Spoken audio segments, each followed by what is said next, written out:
Palaces of the 1910s and 20s, conductor and master of ceremonies Rick Benjamin has curated a performance to honor and celebrate the State Theater's 100 years serving Fayette County. Come early, dress in 20s style, and enjoy 20s night in the lobby. The Paragon Ragtime Orchestra, Friday, May 5th at 8 p.m. For tickets, call the box office at 724-439-1360 or online at statetheater.info.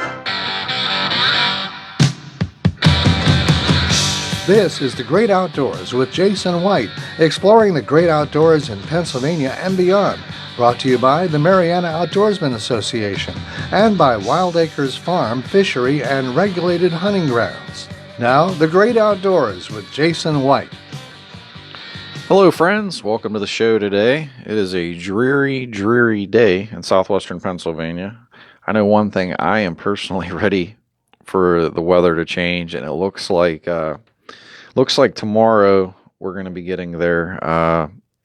It has been atrocious for anybody out there. I don't know what the heck's going on. I thought we had those 80-degree days a few weeks ago, and I really thought we were going to have a really nice early spring going into summer, and then this little Arctic snap came in, and we just can't seem to get out of the basement here. But we're going to make the turn, and really excited for what's going to come, because what's going to come is you all are going to start working on your gardens at your homes and your landscaping and your planting your flowers. So you're going to see everybody hustling and bustling in the community here very soon. I expect sooner than later. It looks like some 70s, upper 70 degrees is right around the corner. So we're very excited about that. But if anybody hasn't joined the Mariana Outdoorsmen Association as of today, you can still join. There's a 25% discount currently offered.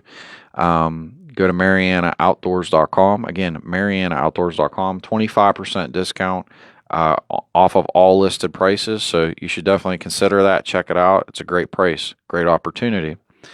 April 28th, we just did a trout stocking. Nothing went in the stream that was under 15 inches. So it was all 15 inches to approximately 30 inches. So you should definitely, if you're looking to catch some lunkers, you want to catch those picturesque fish, we got them. Come check us out. If you don't want to be a member, we do offer day passes. It's $60 a day for non-members. So if that's something you're interested in, by all means, great opportunity as well. Our next stocking is actually May the 18th. That stocking, is in preparation for the Appalachian Pipeliners Association trout fishing, which is a fly fishing tournament, the following day, which is May the 19th. So May the 18th at 3 p.m. until May the 19th at 5 p.m., whether you're a member of Mariana Outdoorsmen Association or a guest, the streams will be closed from 3 p.m. on the 18th until 5 p.m. on the 19th in honor of and representing the APA Trout Fly Fishing Tournament. So please, everybody, just kind of pass that along. Please be respectful of it. Please understand, like, this is a big event. It goes towards a tremendous cause, promoting the energy industry, and also they do a lot of absolutely fantastic things for our youth and education. So, again, May the 18th, 3 p.m., until May the 19th, 5 p.m. The streams will be closed to observe that event. The event will take place May the 19th from 7 a.m. until 5 p.m. Registration the day of, check-in, I guess we'll call it, is 5 a.m. until 7 a.m. 7 a.m. you can start wetting your lines in the water. People can come and go fishing either on the 10 Mile Creek section or also Daniels Run from 7 a.m. until 5 p.m. It is $250 per person to participate in the tournament, $500 if it's a team. We do have sponsorships still available through the Appalachian Pipeliners Association. If you just want to come to network, you can do that. Great opportunity. It's going to be a tremendous networking opportunity. It's $75 for non-members of the Appalachian Pipeliners Association, $50 for members. I know they're going to have a lot of food, drinks, different things for people to do. 5-stand clay pigeons will be offered, so if you want to bring your shotgun, shoot a little freedom into the air, we're happy to have you. Supporting that Second Amendment, love to have everybody. So please, whether you love to fish and want to be competitive, or if you just want to come, we also have a pond that will be stocked here next week. Happy to have you. A lot of great opportunities, a lot of cool things happening. So please support the Appalachian Pipeliners Association. They are a tremendous organization. Certainly, they are the artery of the gas industry, not only in Pennsylvania, but in all of the Appalachian region. So please, please, please, even if you're not directly in the industry, let's face the facts, folks.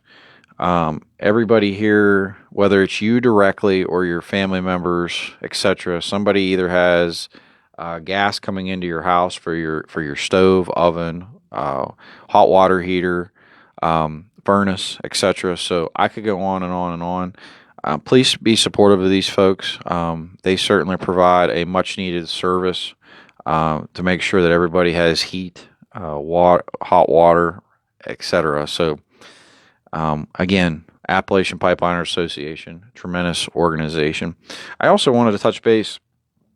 The weather has been extremely, as I said before, extremely kind of against us the past, we'll call it week, and it's been a battle. It's been a battle even turkey hunting. I've been doing some guided turkey hunts here recently, and I can tell you, opening day was rather exciting. Weather wasn't the best. The turkeys were definitely on the move. A lot of strutters happening, a lot of still birds with hens. But this weather, I gotta say, if anybody's been hunting Monday, Tuesday, or even today of this week, it's been challenging. It's been extremely challenging. The wind, the severe rain, it's really kind of, even from a farming perspective to a turkey hunting perspective, we've really knocked them down. But I wanted to touch base. So if anybody out there hasn't turkey hunted, there's different ways and means to turkey hunt. But I kind of wanted to give a crash course 101 into turkey hunting. So turkey hunting is definitely not like deer hunting for those that have not done it or haven't experienced it. Normally in deer hunting, well, not normally, but everybody has to wear orange. Everybody's kind of visible. You kind of look like pumpkins sticking out on the hillside whenever it's kind of like the Orange Army in Pennsylvania. It's just scattered little orange dots everywhere. Turkey hunting's not like that. Turkey hunting, you'll hear about accidents and different incidents. Turkey hunting is something that you got to be extremely, when they talk about gun safety, turkey hunting to me is one of the epitomes of examples of that, when you need to identify and understand your target, because when you go turkey hunting, people aren't sitting in the woods with blaze orange on. People are in full camouflage because the turkeys obviously can see blaze orange. So safety when it comes to turkey hunting is paramount. The adage of identify your target before you shoot is extremely, extremely, extremely critical. I can't stress this enough. And I actually had an example of this recently where I was hunting at a farm and called in some turkeys. I was actually using, so there's three basic types of calls. You have your slate call, you have your mouth call, and you have what's called a box call. And there's other variations and different types of call, but those are the three basic ones that people use. I love to use a slate call. I love to use also a box call. I'm not very good at a mouth call. To me, a mouth call, all of them are basically, I could call them outdoor instruments to communicate with the birds. But a mouth call to me is difficult. I don't know. Some people do it, and it's just, I don't know. It's kind of magical listening to some people use a mouth call. I myself, though, that's not me. I'm not the best by any stretch of the imagination. But when it comes to a slate call and a box call, love them. I love them.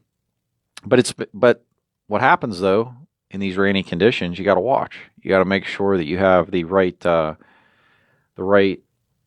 How do I want to say this? You have to have your stuff stowed away, or in a bag, or in a place where it's not going to get soaking wet. There was mornings I've been out already where, it was raining cats and dogs, and those particular calls will not work properly whenever they get soaking wet. So you have to be conscientious of that.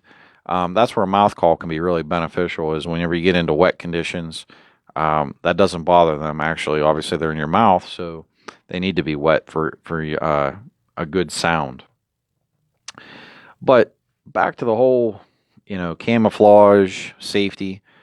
I was sitting on opening day, and I thought I was the only person at this particular farm, and I was guiding a hunt. And I'm sitting there, and here comes a big gobbler through the field. I had some decoys set up. These were I had a couple hen decoys that looked like female turkeys, and then I had a young Jake decoy. And here comes this big gobbler, and he's walking on this gas well road. And I just saw him pop his head up, to the left of me about, I don't know, it was about 100 yards. Full strut, just, he's just all puffed out. He's like, I'm here. Everybody needs to know I'm here. And if you don't know I'm here, well, now you're going to know. And I'm sitting there, and I'm like, oh, I can't move. And I have my client was to my right about 10 yards. And we're literally sitting about 10 yards from this gravel gas well road. This bird literally walked 10 yards directly behind me, and his wings are I could hear him dragging his wings on the road as he's in full strut, just dragging it. You hear the gravel kind of kicking up. It was one of the coolest things. Didn't have the opportunity to crack a shot at him because he kind of circled us, and there were some young Jakes in front of us and couldn't move. But the next thing I know, a gentleman about 150 yards pops out, and I see this camouflage figure moving. I'm like, what the heck? And it's very important that everybody understands, like, at a moment like that, the turkey isn't worth it. And I can't stress this enough. It's not worth getting shot.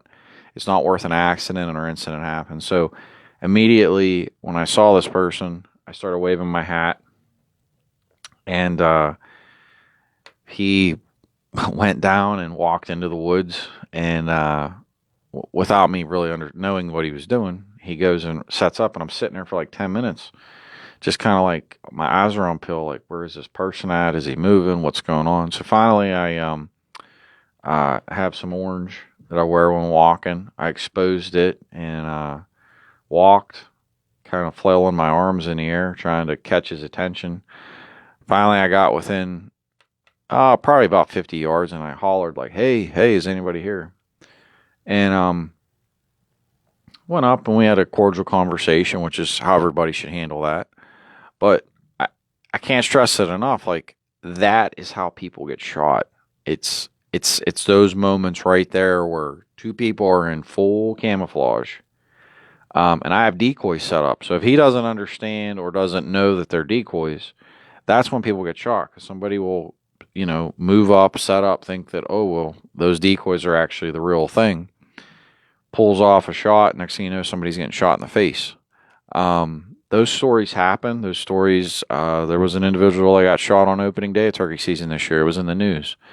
It's extremely important. I can't stress this enough, folks. Wherever you're going, you need to do the best that you can to try to know who's there, where are they at, and make your presence known beforehand. You do not want to go somewhere sneaking in the woods or going. Clearly, you shouldn't be trespassing, period. Like, obviously, you should always have permission if it's not your property. But that being said, I stress to the highest degree when it comes to turkey hunting, you need to know who's where and what's going on. Because in these particular instances, somebody moves around, to set up on a bird and to try to call them back in. It can be extremely dangerous. And I can't stress this enough to you. If you do not heed that warning from personal experience, bad things can happen. Safety should be your number one concern. You can always go and hunt birds on another day, even if you have to deal with the situation, handle it cordially, move on, and go set up again. It's not the end of the world. But those little scenarios, they do happen, and it's critical that everybody takes the time and understands that you have to stop and address the safety concern right then and there. It's not worth getting shot. I can't stress this enough. Like, I'm going to say it again and again. Like, getting shot turkey hunting is not worth it. You don't want to be on the news. You don't want something to happen to you or a friend or a loved one or a client. And for goodness sakes, you don't want somebody getting hurt. Losing your eyesight over a turkey or shooting somebody else is just not a scenario that you want to be dealing with. So that being said, that is all extremely important. The other thing I want to hit on, practicing shooting your gun. This is something that I've run into with clients that I think is, I would make sure that everybody out there, if you're listening to this, before you go and before you go on a hunt, I don't care what it is. It doesn't matter if you're going on a deer hunt, if you're going on a turkey hunt, a boar. I don't care what you're hunting, elk hunt. If you don't know where your gun's shooting, you're in an unsafe scenario. It's not a situation that you should be in, because something can happen to you. Something can happen to where you have a ricochet or you shoot the wrong direction. And also, you don't want to be wounding animals. Like, that's not sportsmanlike. So it's critical. Go take a piece of paper, set a target up, shoot it at 40 yards if you're turkey hunting. This is my recommendation to anybody, with whatever load that you're going to be hunting with. I assume you're going to go and buy a turkey load, which is what you should do, typically from the recommended manufacturer, from the gun that you have. I have a Remington. I have a Remington 870 pump with a turkey choke on the end of the gun, and I buy Remington loads, 3-inch turkey shells.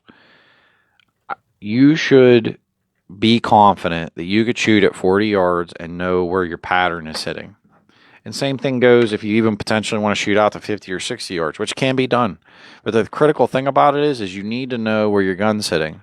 Because I've had people that I've taken hunting, and I said, they go and shoot, and the bird gets away. And I'm like, well, where did you aim? Well, the biggest thing is that if you're looking at a turkey, you want to shoot the turkey in the head and in the neck. Like, that's the zone that you're aiming for. So, if you're shooting, let's just say at 40 yards, your BBs are dropping, let's just say 4 inches. I'll just use that as a reference. So if I'm out at 50 yards or even 60 yards, I should know that, I need to raise my aim a little bit to drop it in for that particular zone. Because what happens is people go thinking, oh, well, I'm going to shoot at 40 yards and the bird's at 50. It's going to be the same. It's not going to be the same. And what happens, people end up hitting them in the feathers. And think about it. A turkey's feathers are extremely thick, and there's layers and layers of feathers. So what happens is it might penetrate the skin, but it's not going to do anything to kill the bird. So it's very critical that you understand that when you're turkey hunting, you got to hit them in the head and the neck area. If you hit anything with feathers, consider it you basically just damage the bird or just cause some small damages that they'll survive from. But very, very critical that you know and understand where you're hitting. You should be able to shoot at a piece of paper at 40 yards and feel very confident if you're going to go turkey hunting. Cannot stress that enough, because going out and poking and hoping and thinking that, you think you know where it's going to hit, I just highly recommend to everybody out there, even from a safety perspective, you need to know where your gun's hitting. It's like hunting 101. You should know what you're aiming at, and you should know when you pull that trigger that you should feel extremely confident as to where that bullet or ammunition in general is going to hit. I can't stress this enough, folks. Safety. Seen too many horror stories on the news. And look, these are all hunting, is a privilege. It's something that's an amazing opportunity to make amazing experiences. Don't be foolish and turn something that's such an amazing thing for young people, for adults, etc. Don't go out and make a bad experience because of whether you were just too busy or too lazy to go practice shooting your gun. Pull up a gun and not understand that, I'm shooting at a decoy and there's a person sitting behind it.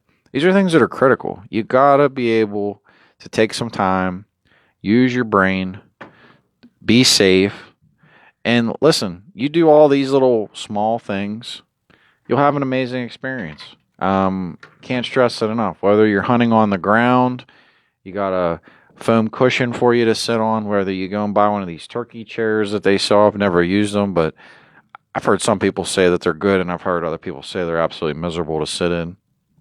Or if you're just hunting out of like a blind type of a setup, there's lots of options. You just got to, figure out what you're comfortable with. Are you comfortable? I've seen it in scenarios where you do your homework and you know where the birds are even roosting.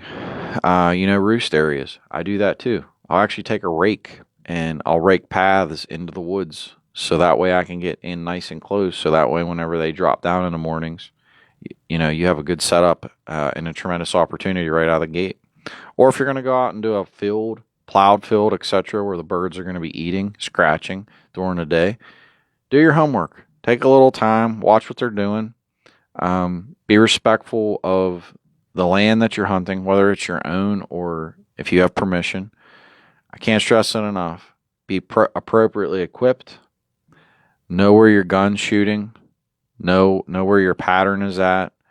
And by all means, and this is the number one rule, if you point that gun at something, you need to identify the target, understand the consequences of when you pull the trigger, and hopefully it's a fantastic memory. Hopefully you can get some tremendous pictures, because turkey hunting to me is one of the best experiences ever. To wake up in the morning, to get out in the woods, and to hear that gobble. It's like the thunder of the woods at 6 a.m. It's just an amazing experience. Can't stress it enough. If you get the opportunity to do it, get out and do it. If you don't know anybody that does it, somebody like myself that I do hunts, I'm happy to introduce you to the outdoors.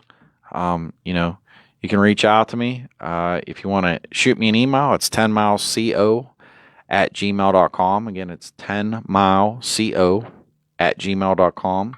That stands for 10 Mile Creek Outfitters.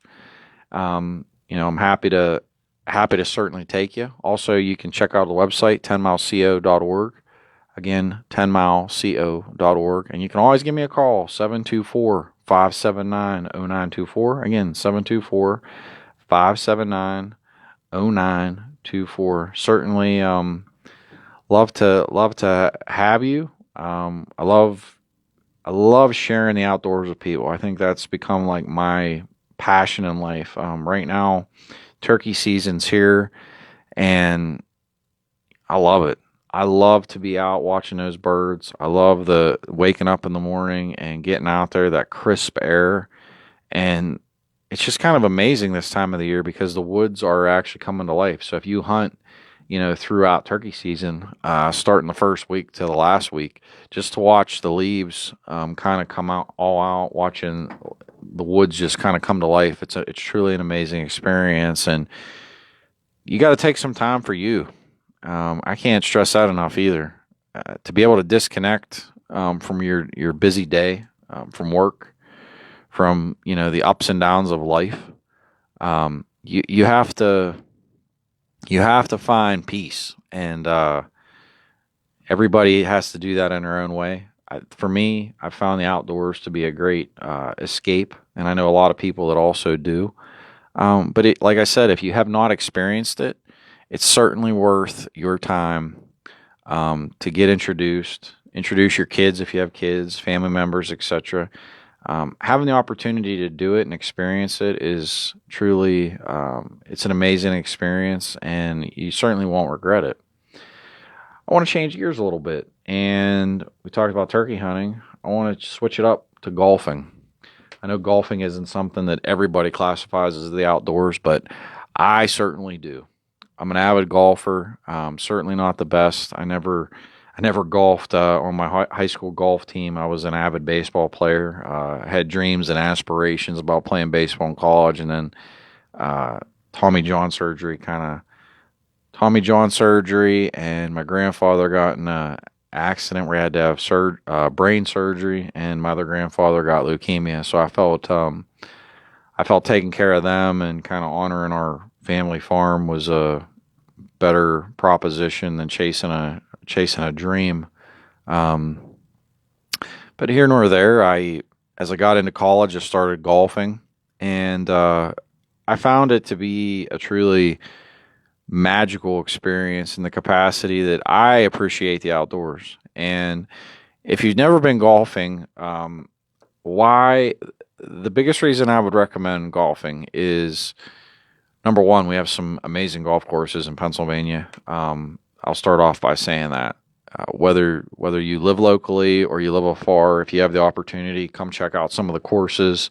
I know just here in Fayette County we have Nemacolin, which is an amazing course. There's some other tremendous courses that I love to play in Washington County and Greene County. But golf courses to me are basically like a work of art. And if you've never been to one, it's well worth one time going, because the whole time it's like you're on this manicured, beautiful, majestic thing. I don't even know the right words how to even describe it, but you're in the outdoors. You're bobbing and weaving through the woods. I just golfed recently down in Florida, and it was truly one of the coolest experiences. I've golfed in Florida twice. One time I watched a bald eagle as I was putting on the putting green at one of the holes. I watched a bald eagle pull a fish out of a pond. And this past time when I was golfing, I was getting ready to tee off, and an osprey comes down literally 10 yards above me and dives down, grabs a fish out of this pond. Huge amounts of wildlife. Typically, all these golf courses have ponds or lakes, typically full of fish. And what I've noticed is there's a bunch of, especially birds. So whether you're talking osprey, bald eagles, I just saw a great horned owl nest when I was in Florida. That was cool as could be. I got pictures of it. I'd never seen an actual nest. I've seen owls in the woods when hunting. Truly a stealth predator by all descriptions. But I've seen some pretty cool wildlife. I've seen in North Carolina, I saw some goats, some wild like rams that were in the woods as we were golfing. I've seen alligators in Georgia when golfing. So I say all this because if you like the outdoors and you like seeing wildlife, if you like to watch birds, or if you like seeing deer, turkeys, etc., a golf course is truly, without the wildlife, a golf course in its own capacity is a true work of art, in my opinion. Just to see the way that they're manicured and maintained. And I love going from course to course, just seeing the comparisons, because they all are, in my opinion, they all are beautiful in their own way.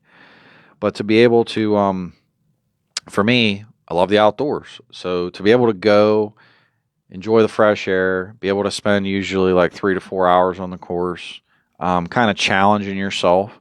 I didn't get to play, baseball like I wanted. So it's a good thing that's not, I would say, astronomically physically demanding. And if you love to see wildlife, the courses in southwestern Pennsylvania are probably, in my opinion, second to none. I've been to courses, Virginia, North Carolina, like I said, Georgia, Florida. I've brought people back and golfed in Pennsylvania. I mean, you're paying like $100 to $150 a round in some of these other states. I played on courses that I thought were honestly very poorly maintained. Come back here and you're on courses that are much better. The maintenance is much better. The quality of the course is much better. And it's like half to a third of the price, which is truly just, it's amazing. So yeah, if you haven't done that, I can't stress it enough. You need to get out, go check it out. We have some amazing golf courses here. I can't name them all, but I love golfing at Rolling Green Golf Course in Washington County, Chippewa. We have our annual golf outing coming up for the MOA. It's down at Carmichael's Golf Club in Greene County. I love that place. It's an enjoyable course. If you like to smack it far, they got some really great par fives. They have some challenging par threes as well. I know they're, I believe it's number 8 It's about 170 yards uphill. You can't see the top of the green. It's a very, very challenging hit. But if you'd be interested actually in participating in our golf outing, it is the first Sunday in June, June the 4th. It's 9 a.m. at the Carmichael's Golf Club.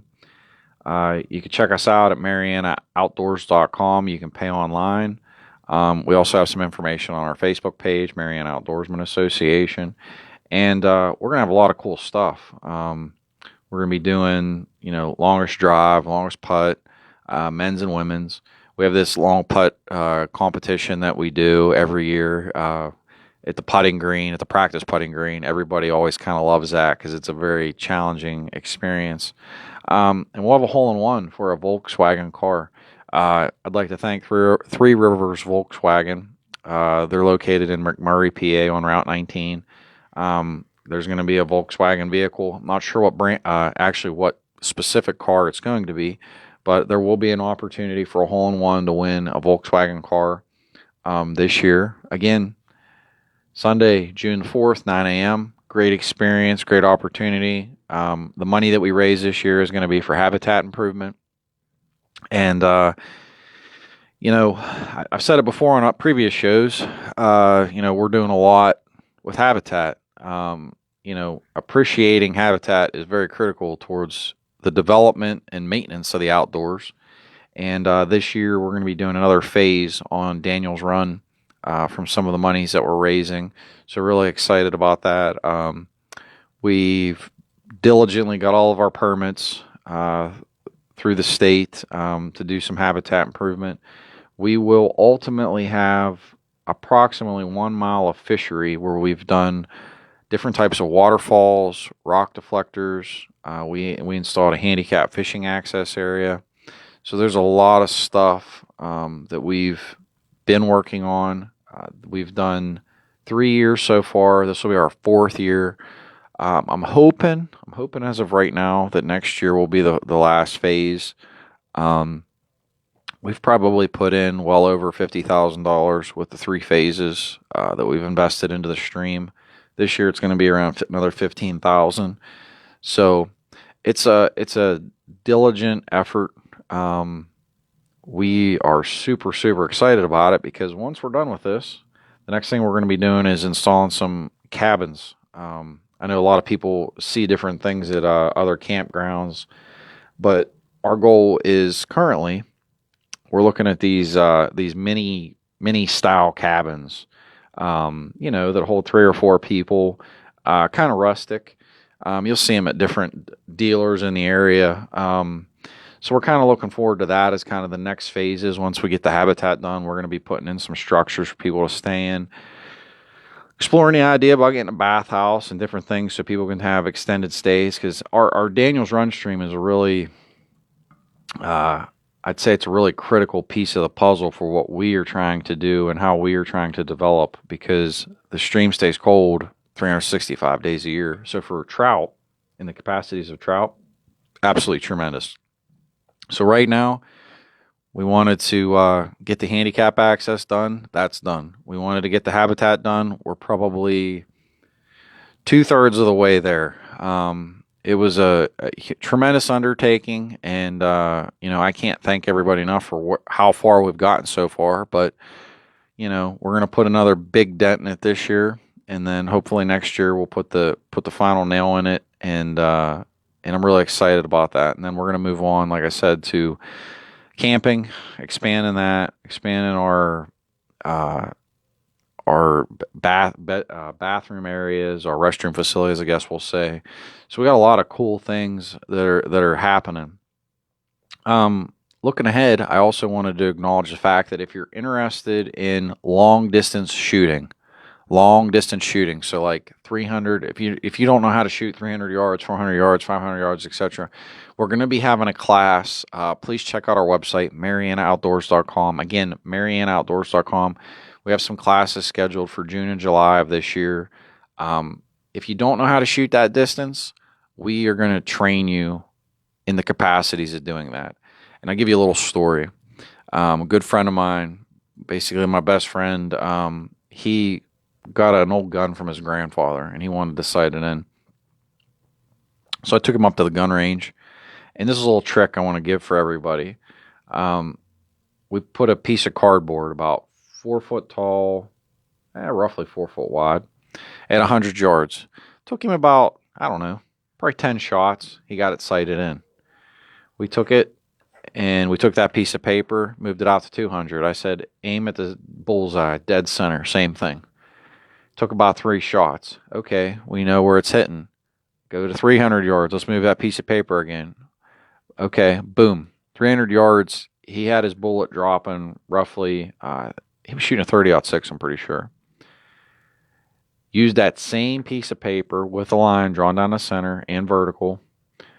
We measured, it was roughly 12 inches down, and it had about a 3-inch push to the right. So I have these, they formerly were archery targets, but they've been shot a pretty good bit. So what I do is I put them out along our gun range, and then I put the paper targets over top of them. So basically, it looks in every capacity like you're shooting at a deer. And I said, okay, Derek, raise it up. If we're going down 12 inches down and to the right, what do we need to do? I said, hold it up 12 inches and go 3 inches left. It should drop in right at your bullseye. And sure enough, as sure as God put green apples on this earth, he took a crack, 3 cracks, and I'm very proud to say that my good friend can confidently now shoot at 300 yards, and you can do the same. So if you're interested in those little basic tips, tricks, ways to properly hold your gun, safety mechanisms that you might not think about, like, for example, some of the conversations we had earlier, even about turkey hunting. Safety is always number one, folks. Can't stress this enough. If you don't know and understand your firearm, you shouldn't be picking it up. I don't care in what capacity of life that is. When you pick up a firearm, you need to know what you're doing, need to understand it. And obviously, no matter what, when you're out hunting, you need to identify and know your target. Confidently know how to shoot your gun. And then properly, in all capacities, follow all state and federal laws whenever it comes to going and tagging and reporting and harvesting, whatever animal it may be, whether that's a deer, a turkey, or if you're even in the trapping process. I know I've talked a lot about that too, which in future shows we're going to dive in more and more to. My gracious.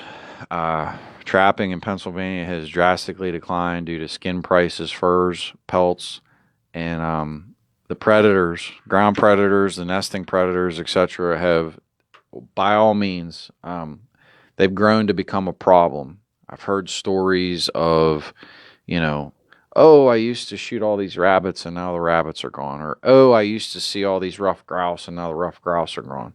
Or, oh, there used to be pheasants, but we don't even have pheasants anymore. And it's not like they magically poofed and disappeared, So these are things that we got to start talking about. We got to have further conversations. I actually had calls in today to the Pennsylvania Game Commission with different departments, biology and permitting, to start talking and getting the wheels moving about these different issues and how we can all collectively, work from a conservation perspective to address them. Because if our small game are being wiped out by predators, clearly there's an imbalance in the ecosystem. It's no different than in the past conversations that I've had, and I've stressed the facts that aerial predators are a problem, whether it's the different species of hawks, even blue heron. And there's other ones too that, I'm not even naming as of right now. But if we are not properly monitoring the ecosystem and getting good biology information, then you can't make good decisions on the back end. So, these are some things as well that we're going to continue to dive into and really, I look forward to working with the Pennsylvania Farm Bureau and the capacity that I have as we kind of look at policies and different ways that we can address some of these issues. Because at the end of the day, I like seeing and I enjoy and I love passionately the fact that people can get out and enjoy the outdoors.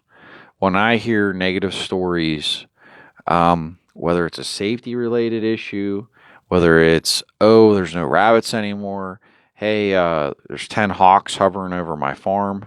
That happens.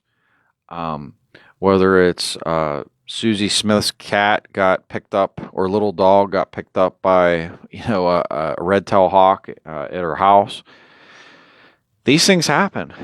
Coyotes coming in, killing people's pets. We got to talk about it, folks, because if we don't, then, it's kind of the definition of insanity, doing the same thing and expecting a different result. And we certainly don't want to be doing that. So, we got to talk about predation. We got to talk about solutions therein, and we got to talk about, ecological measures that can get the balance back where it needs to be instead of at the tip scales. But I want to end the show just reiterating the fact that we just stocked April the 28th. We're going to be stocking trout again May 18th, 3 p.m. Love to see everybody. From 3 p.m. on the 18th until 5 p.m. on the 19th, our streams are going to be closed at the Mariana Outdoorsman Association to honor the APA, Appalachian Pipeliners Association, inaugural fly fishing trout tournament. Love to see everybody there. I hope you would support not only the pipeliners, but also our efforts from a conservation perspective, and also our habitat improvement initiatives, and also the APA's efforts to help with children's education. It's $250 a person to participate in the tournament, $500 per team. You can come as a social guest, whether that's as an APA member or not. APA members are $50, non-members are $75. There's going to be food, drinks, music, etc. It's going to be a great time to network. Additionally, our 5-stand will be up and running, so if you want to have some shooting clays and shoot some freedom downrange, come check us out. Again, Mariana Outdoorsman Association, MarianaOutdoors.com. If you want to join, currently 25% off. We'd love to have you. Look forward to everybody next week. Enjoy the end of the bad weather, and the good weather's right around the turn. God bless. MarianaOutdoors.com. Thank you. All right, Jason, great stuff. 38 degrees right now. CBS News at 11 a.m. on the way next on your local station, WMBS Uniontown. This is CBS News on the Hour, presented by Indeed.com. I'm Steve Kafin, the man.